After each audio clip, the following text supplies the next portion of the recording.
Algumas histórias não começam com sangue, nem com gritos. Elas começam com o som abafado de uma pá encontrando madeira abandonada. E com uma boneca de pano, esquecida pelo tempo, mas não pelo que escondia. Até que, por acaso, alguém desperta o que jamais deveria ter sido acordado. Hoje, você ouvirá o relato de uma filha. Um sussurro da infância selado por costuras antigas e olhos de botão. Uma lembrança e um silêncio que nunca mais foi o mesmo. Olá, Lúcius. Meu nome é Roseni. Tenho 51 anos e moro hoje em Sete Lagoas, mas cresci em um cantinho de terra chamado Capelinha, zona rural de Jequitibá, Minas Gerais. Escrevo essa carta porque, ao ouvir tantas histórias no seu canal, percebi que talvez estivesse na hora de contar a minha. Não é uma história fácil, nem comum. E por respeito aos vizinhos, evitarei usar nomes. Mas cada palavra que você ouve agora ainda queima. Como o sol rachado daquela infância. Naquele tempo, meu pai, Ronaldo, era servente de pedreiro. Mas naquele ano não havia serviço. Minha mãe, Jaqueline, sustentava a casa com diárias. Vivíamos com pouco. Mas dava para o arroz e o feijão de cada dia. Éramos 5, apertados no nosso barraco. Eu, minha irmã menor, Ana Clara e meu irmãozinho Davi. A casa era simples. Paredes de tábuas. Telhado de eternit. Um quintal pequeno, com terra batida, onde galinhas ciscavam perto de um pé de goiaba torto, magro como um espantalho. Às vezes, ao entardecer, o céu ganhava a cor de barro misturado com ferrugem. E o silêncio.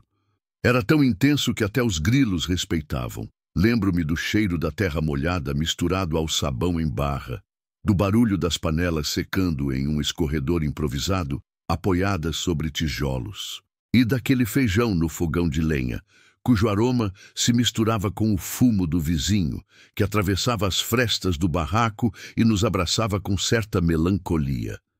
Aquele dia começou como qualquer outro. Sol forte, galinhas cacarejando e Davi correndo de chinelo torto. Até que meu pai resolveu cavar uma fossa no canto afastado do quintal, onde a terra era mais fofa.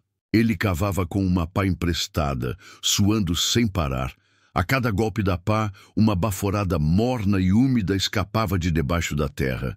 Um cheiro estranho, azedo, como pano velho guardado em sacos de plástico. Por um momento, o som das galinhas silenciou, como se algo ali pedisse silêncio. Então meu pai bateu em algo duro. Não parecia pedra, era madeira. Eita, tem coisa aqui embaixo, resmungou ele, ajoelhando-se para remover a terra. O que surgiu foi uma caixa pequena, de madeira escura, já toda estufada de umidade, com trincas nos cantos e um prego torto na lateral. Ele abriu com cuidado. A tampa rangeu, seca e lenta, como se resistisse, como se hesitasse. Dentro da caixa havia uma boneca. Não era daquelas de loja com o rosto pintado ou cabelo de plástico. Era uma boneca de pano, feita à mão. Seus olhos eram botões, o cabelo de lã trançada, o vestido rodado. Parecia recém-costurado, mas o rosto estava virado para baixo. O mais estranho, ela não parecia velha, só esquecida. Meu pai riu. Alguém enterrou o brinquedo aqui, uai! Mas minha mãe não riu. Silenciosa, fez o sinal da cruz. Eu também senti algo, um arrepio. Algo naquela boneca me incomodava. Talvez o jeito que ela estava virada, como se não quisesse ser vista, como se estivesse escondendo o rosto de algo. Ou de alguém. Meu pai levou a caixa para perto da porta, deixando-a num canto. Depois, voltou a cavar. Mas mesmo assim, passamos a olhar para a boneca de vez em quando. Algo nela parecia errado, como se não pertencesse ali. Naquela noite, a sensação de estranheza piorou. O vento entrou devagar, sem som.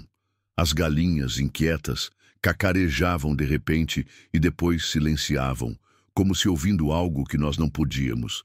A luz do nosso quarto piscou uma só vez.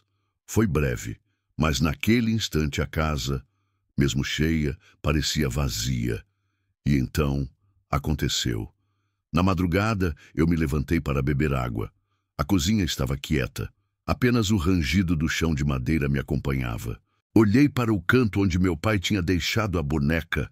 Ela não estava mais lá. Meu coração acelerou. Eu olhei em volta, tentando encontrar alguma explicação. Foi então que a vi. Ela estava sentada, bem no batente da porta do meu quarto. Eu juro por tudo que é sagrado, Lúcius. Ninguém tinha mexido nela. Naquele exato momento, senti que algo ali tinha acordado. Algo que talvez nunca tivesse sido feito para despertar. Depois daquela noite estranha, tudo começou a mudar dentro da nossa casa. Na manhã seguinte, meu pai disse que provavelmente tinha deixado a boneca perto da porta do nosso quarto, sem perceber, mas minha mãe, ela não respondeu. Apenas ficou olhando para a boneca. Seus olhos pareciam tentar desvendar algo que nem ela sabia explicar. Durante o café, Davi, meu irmão mais novo, que ainda falava com dificuldade, apontou para a boneca e, com a voz serena, disse: "É a Zizinha." Ficamos todos em silêncio. Foi como se a casa inteira prendesse a respiração. "Zizinha", repeti tentando entender. Ele apenas assentiu, com a boca ainda suja de mingau, mas os olhos fixos, sérios. E foi assim que, sem querer, o nome ficou. A partir daquele momento, Zizinha passou a ser o nome da boneca. No começo, tentávamos fingir que aquilo não tinha importância. A gente pensava, é coisa de criança, imaginação. Mas, naquela mesma noite, minha mãe encontrou Zizinha sentada em cima do fogão de lenha, sozinha. Ninguém tinha colocado ela lá. Ninguém ousava mexer nessa maldita boneca desde o momento em que a desenterramos. Meu pai, rindo nervoso, dizia que era coisa da nossa cabeça, que alguém devia estar pregando peça. Mas a verdade, Lúcius, é que ninguém brincava com ela. E aos poucos, a rotina da nossa casa começou a mudar. O rádio, que nunca falhava, começou a chiar em estações inexistentes. As galinhas pararam de botar. Minha mãe, Jaqueline, que sempre foi uma mulher firme, passou a dormir mal e dizia ouvir coisas. Primeiro, sussurros nas madrugadas, depois, passos na cozinha, e Zizinha, Lúcius, ela sempre estava lá, no canto da sala, no banco improvisado do barrado, no armário da área de lavar roupas, nunca onde a deixávamos. Meu pai inventava desculpas, dizia que devia ser rato, que ela devia cair e rolar para outros lugares. Mas, Lúcius, uma boneca de pano não sobe em fogões, nem se desloca no meio da noite. Minha mãe começou a perceber mais, mas para ela não era só a boneca que estava diferente, era o meu pai também. Ronaldo sempre foi sorridente, embora cansado. Mas agora ele estava distante, menos falante. Passava cada vez mais tempo calado, olhando para algum ponto invisível na parede, como se visse algo que ninguém mais podia ver. Começou a ficar desleixado. A barba crescia torta, suja. O olhar era pesado, perdido. E então, uma noite, durante o jantar, ele disse algo que deixou minha mãe gelada. Segurando a colher de alumínio, apontou para Zizinha e murmurou: "Essa menina está sempre me olhando." A colher caiu das mãos da minha mãe. Depois disso, ela evitava ao máximo ficar sozinha em casa. Passou a acender velas para São Bento. Jogava água benta na porta da cozinha e no batente do nosso quarto. Rezava todas as noites para afastar o mal. Mas o mal, Lúcius, já estava dentro da casa. Certa madrugada, acordei no meio da noite. O silêncio era tão estranho que parecia pulsar. Só que tinha um som baixo, ao fundo, um chiado, como se alguém estivesse arranhando as unhas na parede. Levantei devagar e caminhei até a sala. E lá estava ela, sentada bem no meio do chão. Sua cabeça de pano estava virada para a porta. E ao lado dela havia um pequeno monte de terra molhada. Lúcius. Ninguém tinha entrado em casa com terra. Minha mãe acordou minutos depois. Quando viu a cena, não disse nada. Pegou a boneca com um pano de prato, segurando como se fosse algo imundo, saiu na madrugada e a jogou no mato, próximo da cerca. Só que no dia seguinte, Zizinha estava de volta, sentada na cadeira da cozinha, e enrolado no pescoço dela estava o mesmo pano de prato, como um lenço. Depois disso, minha irmã Ana Clara começou a ficar febril. Sem motivo, sem explicação. O médico não conseguia dizer o que era. Ela dizia, com aquele tom trêmulo das crianças, que via uma menina parada no pé da cama. Uma menina sem rosto, apenas com olhos redondos e brilhantes. A casa, que já era pequena, parecia cada vez menor. O ar ficou denso, pesado. O cheiro do fogão a lenha, antes reconfortante, agora se misturava com algo amargo. Um odor de cabelo queimado. E Ronaldo, meu pai, ele piorava. Passava horas sentado no quintal, encarando o pedaço de terra onde tinha encontrado Zizinha. Seus olhos refletiam um vazio, como se algo estivesse esperando por ele ali. Às vezes, ele falava sozinho, palavras desconexas. Outras vezes, chamava a boneca de minha menina, como se ela fosse alguém de verdade. Foi quando minha mãe percebeu que aquilo tinha que parar e que rezar simplesmente não seria o suficiente. Desesperada, procurou Dona Helenita, uma vizinha velha e respeitada, conhecida por sua fé. Contou tudo, da boneca, dos sussurros, da febre de Ana Clara, do comportamento sombrio do meu pai. E então, Dona Helenita disse: "O que vocês acharam não era brinquedo, era morada. Tem coisa dentro dessa boneca, Jaqueline, coisa que nem os vermes quiseram." Minha mãe empalideceu e Dona Helenita continuou: "Se ela está na cozinha, é porque é você que ela quer agora." Minha mãe não disse nada, ficou em silêncio, com as mãos trêmulas. Dona Helenita explicou, com uma calma que parecia maior do que deveria ser: "Existe um jeito de livrar vocês disso, mas é perigoso, exige coragem, exige silêncio e exige respeito." Voltamos para casa naquela noite sem saber se sentíamos alívio ou terror. O ar parecia preso em nossos pulmões. Quando entramos, Zizinha estava sentada no travesseiro da minha mãe, e naquele momento soubemos que algo estava decidido. Lúcius. Aquela seria a última noite da boneca dentro da nossa casa. Disse Roseli: "Já se passaram tantos anos, mas ainda me lembro com uma clareza devastadora daquela noite. A noite em que minha mãe entendeu que Zizinha não era um simples objeto estranho. Ela era um chamado, um aviso, um laço que não poderíamos simplesmente cortar e esquecer."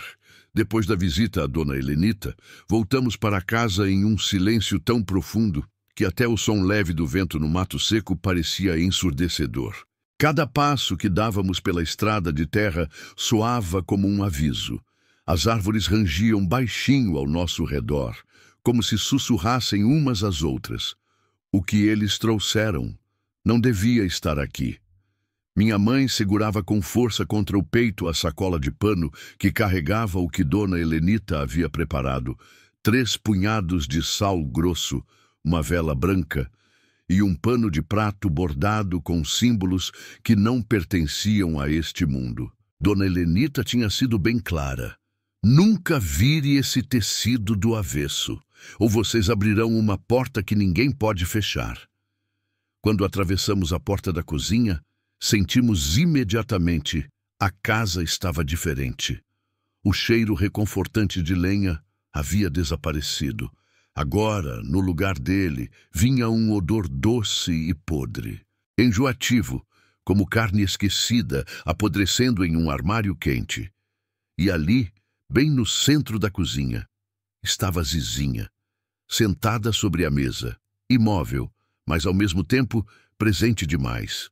Seus olhos de botão, escuros como o vazio, pareciam refletir alguma coisa, algo que nenhum de nós ousava encarar. E o seu vestido rodado, limpo demais. Sem pó, sem vincos, sem um único traço de imperfeição. Minha mãe não hesitou. Ela foi firme. Abriu o quartinho dos fundos e tirou de lá a velha caixa em que meu pai havia encontrado a boneca.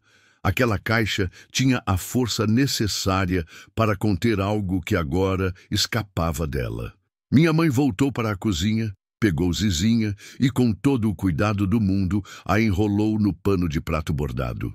Certificou-se de que o lado correto estava para fora antes de a colocar de bruços dentro da caixa. Ela não disse uma única palavra enquanto fazia isso. Quando terminou o que precisava ser feito, olhou para o meu pai e falou: "Ronaldo, você vai comigo." Sua voz não parecia dela. Era a voz de todas as mães, de todas as mulheres que em algum momento confrontaram o escuro para proteger o que amavam. Meu pai não reagiu de imediato. Ele estava sentado no batente da porta, murmurando palavras sem sentido. Seus olhos, fixos em um ponto no chão, pareciam perdidos. Mas ao ouvir sua voz novamente, firme e cortante como a lâmina de uma faca: "Ronaldo Mendes da Silva!" Ele piscou como quem acorda de um pesadelo. Lentamente, levantou-se, pegou a enxada e seguiu minha mãe para fora, na escuridão. Fiquei na casa com Ana Clara e Davi. Fechei a porta, travei as tramelas e apaguei a lamparina. O mundo parecia estar parado. Nenhum grilo, nenhuma cigarra, nenhum som, além do tic-tac do relógio da parede e do som do meu coração martelando no peito. As horas passaram como séculos e então eu senti uma presença atrás de mim, tão próxima, que a minha nuca gelou completamente. Virei devagar, trêmula, e não vi nada. Mas quando olhei pela janela da cozinha, lá longe, entre as árvores, a luz do lampião que meu pai carregava tremia. Era como se lutasse contra algo, algo invisível, algo que não queria ser iluminado. Minha mãe contou depois. Eles caminharam por quase 3 horas dentro da mata, guiados pela luz da lua cheia. Aquela lua redonda e imensa parecia um olho aberto, observando tudo no céu. O ar era pesado. Cada respiração parecia trazer consigo medo. O cheiro de terra molhada e madeira úmida se intensificava a cada passo. Por vezes, minha mãe jurou sentir olhos os observando. Sombras invisíveis que espreitavam de dentro do escuro. Meu pai também não estava bem. Ela contava que a luz do lampião balançava em sua mão, tremendo, como se a qualquer momento pudesse escapar dele. Foi apenas o amor que o mantinha de pé. O desejo de nos proteger era a única coisa que o fazia continuar. Até que, finalmente, eles encontraram o que procuravam. O pequi ancião era um tronco grosso, velho. Suas raízes se espalhavam pelo chão como serpentes adormecidas. Os galhos eram altos, tão altos que se perdiam no infinito da noite. As flores amarelas do pequi brilhavam no escuro, como olhos que observavam o ritual iminente. Minha mãe pediu silêncio, acendeu a vela e, olhando para o tronco, disse com a voz baixa e respeitosa: "Com licença, mãe velha." Naquele instante, o pequi estalou. Os galhos se moveram, mas não havia vento algum. Até as folhas pararam de balançar. A floresta inteira silenciou. Com a enxada, meu pai cavou a cova. Era um trabalho lento, profundo. O som do metal contra a terra era o único ruído que quebrava a quietude. Minha mãe segurava a caixa firmemente. A boneca estava de bruços, mas seus olhos de botão ainda estavam abertos. Quando a cova ficou pronta, eles colocaram Zizinha no centro. Minha mãe traçou os símbolos com sal grosso ao redor da cova. Ao terminar, murmurou baixinho uma canção. "Dorme, dorme, minha menina, na terra quente, na terra fina, que o vento leve o que não é seu, que a árvore guarde leve até Deus o que o homem escondeu." A canção ecoou na escuridão. Era como se outras vozes, da floresta profunda, a repetissem junto com ela. Cada pá de terra jogada sobre a cova parecia um suspiro, um gemido abafado. Quando tudo estava coberto, minha mãe e meu pai se abraçaram, e em seguida, juntos, abraçaram o tronco do pequi ancião. Com a voz baixa, Ela sussurrou: leva com você, mãe velha, leva para o fundo do vazio, para onde a luz não entra, para onde nada volta. Foi então que um vento forte soprou. As folhas estremeceram e o ar, de repente, se encheu com um perfume doce, um perfume que deixava algo no peito, algo que não era esperança, mas luto. Eles voltaram para casa em silêncio. E à medida que se afastavam, o som dos grilos e cigarras começava a retornar.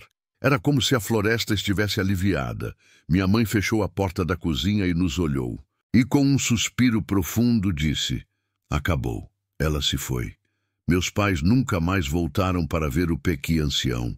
Mas eu não consegui dormir naquela noite, porque lá fora, no alto da mata, onde o Pequi ancião toca o céu, o vento ainda sussurrava o nome dela. Zizinha. Depois da noite em que enterramos Zizinha aos pés do Pequi ancião, algo mudou. Não foi uma mudança barulhenta, como nas histórias em que o mal é expulso com luzes brilhantes ou aplausos do destino. Não houve fogos de artifício, nem raios de sol invadindo as nuvens. O que veio foi silêncio. Mas era um silêncio diferente. Não como aquele silêncio opressivo que invadia a casa antes. O silêncio pesado, que sufocava, que fazia o ar parecer denso. Não, o silêncio que veio era leve, tímido, como se até a casa esperasse, quieta, para ter certeza de que aquilo realmente havia acabado. Na manhã seguinte, minha mãe foi a primeira a acordar. Ela fez café forte, daqueles que enchem o ar com cheiro de lar. Assou pão de queijo no fogão a lenha, enquanto colocava um pano florido sobre a mesa. Não era domingo, não era aniversário de ninguém, mas naquele dia ela quis. E pronto. Meu pai, Ronaldo, ainda seguia um pouco calado. Seus olhos tinham o brilho opaco de quem viu coisas que ninguém deveria ver, mas naquele dia ele sentou-se à mesa. Comeu devagar, bebeu 2 copos de café preto e sorriu. Foi um sorriso pequeno, mas foi verdadeiro. Ana Clara, minha irmãzinha, não teve mais febre naquela noite. Dormiu tranquila e sonhou leve. Davi, meu irmão, acordou com o rosto mais corado do que em todas as semanas anteriores. Ao ver o pão de queijo na mesa, ele riu espontaneamente e gritou: hoje é festa! Minha mãe olhou para ele com aquele carinho que só mães sabem expressar e respondeu: é sim, meu filho. Festa de recomeço. Naquela semana, as mudanças começaram a surgir devagar, como tijolos sendo colocados um a um, silenciosos, mas firmes. As galinhas voltaram a botar. O cheiro de lenha voltou ao ar. E o rádio, que antes só chiava em estações mortas, encontrou novamente as vozes dos programas de música caipira. E Zizinha nunca mais apareceu. Meu pai, ainda marcado pelos acontecimentos, decidiu construir uma capelinha nos fundos de casa. Não era grande, mas foi feita com tanta devoção que parecia ser. Todos os sábados, minha mãe acendia uma vela simples ali dentro, como Dona Helenita havia recomendado. E aos poucos, meu pai voltou a ser ele mesmo. Primeiro começou a conversar mais. Depois, voltou a caminhar pela vila, a frequentar a bodega da esquina para comprar farinha e açúcar. Até arriscava umas conversas com os vizinhos na porteira, como costumava fazer antes. Ele até brincava. Quando cavou uma nova fossa no outro lado do quintal, disse rindo: se eu achar mais alguma coisa, eu saio correndo com vocês. Foi a primeira vez que todo mundo riu de verdade em muito tempo. Com o tempo, a região de Jequitibá começou a crescer. As notícias vieram.